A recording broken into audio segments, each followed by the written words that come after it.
Hi there, good evening. If you have any story submissions of your own, I would like you to send them to the email address linked in the description. However, let's get into tonight's video. The first victim was Emily Stout. She was the sweetest thing coming up from South Carolina to make it to Broadway. I met her at the subway station. Her blonde hair was gorgeous, really well cared for. Her blue eyes were cute, and then her smile would easily brighten up your day. Unfortunately, everything about her turned repulsive when I got to her. When the police found her, most of her teeth was missing. Her hair ripped to shreds and her eyes popped out by their sockets. Every time I look at her picture, it brings a smile to my face, until I remember how she looked when I left her. The next victim was Roger Parks. He was the big shot stockbroker. He put most of his money in stocks because he believed that that's where all the money will grow. Well, finally one day, his stocks went down hard. Lost all of his money in the 2008 depression. He looked so depressed when I made my attack, like he was ready to die. The police found him the same way they found the first victim. But he had his briefcase still. Inside of it was all his papers he needed. And the most disturbing thing was that he had a picture of his family on him. Maybe he just wanted one last goodbye. The third victim was Victoria Smith. She was this 40-something mother of 3. She was definitely keeping good shape at her age. She would always complain about how her kids don't have time for her anymore, and how her husband won't pay her any attention. They found her with guts pulled out of her body, skull crushed, and her body becoming jelly. I have her picture with her family, the family that didn't give her enough attention. The fourth victim was Kelly Soprano. She worked a ticket booth at the subway station. I saw her every day she worked after school. Pretty little thing. Her brunette hair was amazing. Her smile always brightened me up when I had my darkest days. And she always was down to talk whenever. I wished I never touched her. Looking back, she was the victim I regret killing the most. She was just at the wrong place at the wrong time. Her picture is her with the dog filter on her face, and she's wearing her Metro uniform. The fifth and most recent victim was Todd Lebowski. He was this wannabe YouTuber, performing stupid stunts to get views. I watched his videos after the killing, and he seemed like the entitled douchebag. His last stunt was the worst one he could have thought of. He was getting my attention, trying to piss me off. Well, he got what he wanted, to piss me off. His body was the worst out of them all. They couldn't even recognize who he was. They had to go off dental records to see who he was. Somehow, the camera wasn't taped, so they looked at the footage. What they saw was me, trying to tell him to get off the track before I ran him over on the subway car. After every death, everyone tells me it's not my fault, but I can't help just remembering them in their last moments.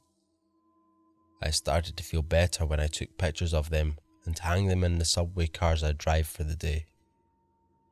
I went to everyone's funeral to make sure they had someone to remember them. Emily had to go into prostitution, became a heavy user of drugs. Roger became affiliated with loan sharks who made a hole too big to come out of. Victoria lost everything. Her kids went out of state. Her husband was a gay man the whole time. The cherry on top was, she found out she had skin cancer and she had a month to live. Kelly was a victim of bullying. Her note said she loved everyone that made her smile. She even mentioned me. Todd seemed like a stunt gone wrong, but actually he was battling depression, and his stunts were a way of trying to end it all. To the people who are battling depression or going through a rough spot in their life, just know that someone will remember you fondly, even if it's the guy who sees you in your final seconds. Number 2. Actually, archivist is a little bit of a reach. I volunteer at my local historical society. Specifically, I transcribe recordings and retype documents that are in poor shape. I initially volunteered in order to access history and folklore records that aren't available anywhere else. A couple of weeks ago, I found a tape-recorded interview conducted by a graduate student. The subject was an elderly gentleman named Terence. Well, Terence has passed. His family still lives here in town. They gave me permission to share this story, but asked that I withhold information like Terence's surname, the town name, and the interview date. After consulting with Terence's descendants, I decided not to correct his grammar or syntax. The interview can be a little hard to read at times because of this, but I think it's pretty easy to get used to. I'd like to note 3 things. First, this piece involves fairly detailed description of the deaths of a rabbit and of a dog. Second, Terence's repeated use of the word Kodak used to be a catch-all term for cameras in my area, and in fact I know a few elderly people who still refer to all cameras as Kodaks. Third, Terence repeats a variation of "I do not understand myself" several times. This phrase is a pattern or a ritual prayer that Terence learned growing up. I obviously don't know if it's true, but it's an official part of my city's historical record, and in any case, judging by the emotion expressed in the recording, Terence believed it. So, without further ado, Terence's interview. My grandfather, who were a good photographer early in his life, owned many Kodaks. He got rid of most, but held back one that my daddy found in his home after he died. My daddy thought it might be worth something. It weren't. It were broken and had earwigs inside it. My daddy had no use for the thing and made to toss it away. But I asked him to keep it. He allowed me this, and I fixed it up slow. When it was fixed, I carried it with me all around the place. The film cost money, but my daddy did well for himself. So when I did my chores well, he would buy me 2 rolls each month. I had a dog named Tusky, piebald Staffordshire Bull Terrier. Didn't have to pay for him as a pup because his lower jaw were wrong and stuck out too far. His teeth braked sometimes and hurt him some. On his bad days, I would feed him by hand. He grew up too big, twice as big as other bulls I saw. He were a good dog though. I trained him right. He never hurt nobody, was too good for his own good. Couldn't be a guard dog, too friendly. Companion, not a work dog. For this, my daddy didn't like him much. I like to take pictures with Kodak. I taught Tusky to pose real well.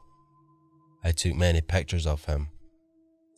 He looked funny with his stuck-out jaw and his little ears forward. Even though he looked funny, I told him always that he looked handsome. He stood up straighter when I tell him this, so I know he could tell I was giving him compliments. I loved that dog. One day he killed a rabbit. It weren't a clean death because his teeth were all wrong and the jaw did not allow a good grip. So he did not break the neck or the back of the rabbit. I heard it screaming. Rabbit screams is bad business. I were a young boy at this time, so I cried for it. I tried to make Tusky drop the rabbit. He bit my arm, not too badly, for his jaw could not close properly, so I kicked him. He dropped the rabbit, and it was still screaming at me. I stamped its head. The first time it did not too much. I had to stamp a second time for the rabbit to die. I do not understand myself.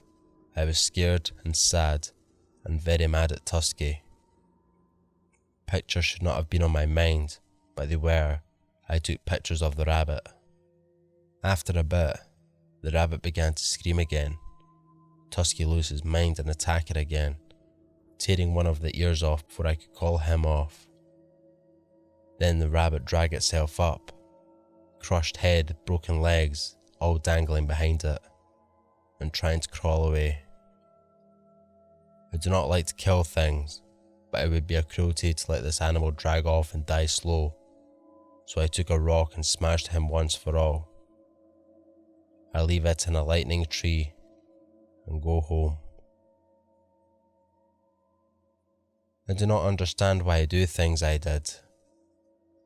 I did not think back then. I did not think. I felt disturbed. I kept thinking of the rabbit. I wondered if I brought it back with the Kodak. Not good things for a church boy, but I could not stop. So I took the Kodak again and one of my daddy's lanterns, and I go back to the lightning tree. The rabbit is where I left it. That strike me strange. We have dogs, owls, bobcats, barn cats, and catamounts. That rabbit should be gone and eat by one, but he remained there, bloody and broken.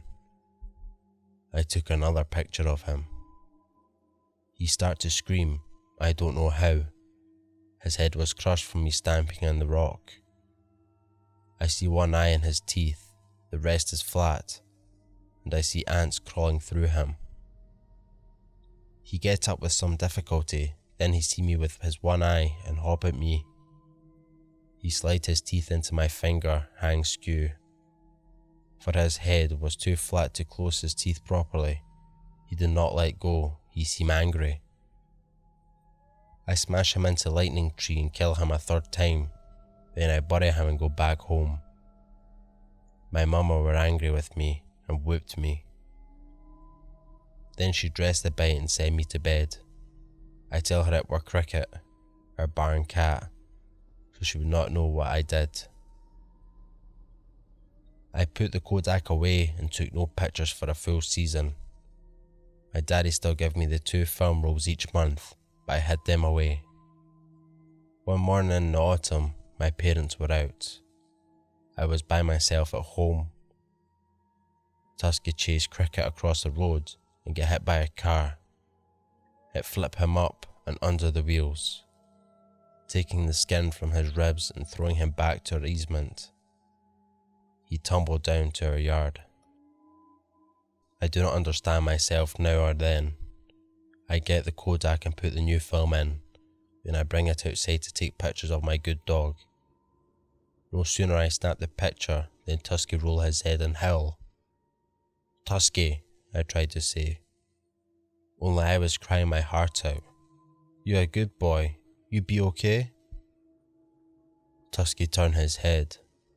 His neck was braked, so it flop all funny. Then he see me and try to crawl.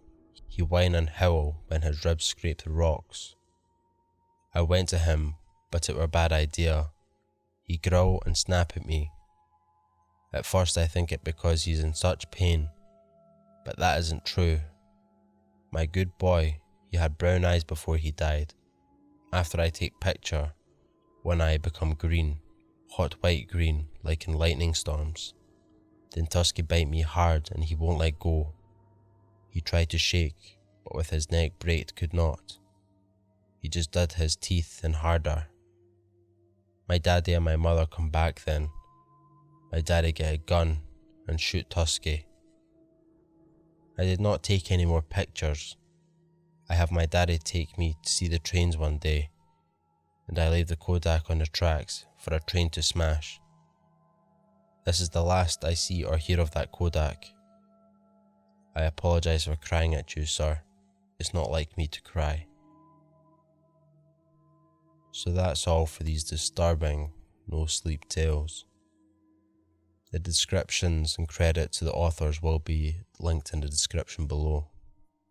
And if you do have any stories of your own, you can find various other links in the description as well. So if you're new, please do subscribe, and hope to see you on other videos in the future. Thank you.